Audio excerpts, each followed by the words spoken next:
வந்துச்சோ அப்பவே என் பொண்டாட்டிடா.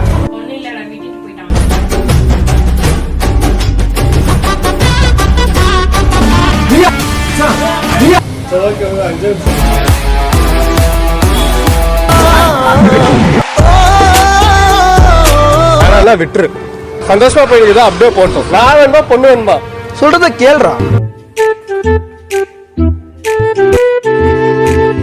நல்லா இருக்க மாதிரியா பண்ணிருக்க? ஏன்டா என்னடா ஆச்சு? நீ ஃபர்ஸ்டே சொல்லி இருந்திருக்கலாம்ல. லாஸ்ட் கால் மெசேஜ் பண்ண, தயவு செஞ்சு என்ன பார்க்க மட்டும் வந்துடாது. எனக்கு வேண்டாம், நான் வைக்கிறேன். பாய்.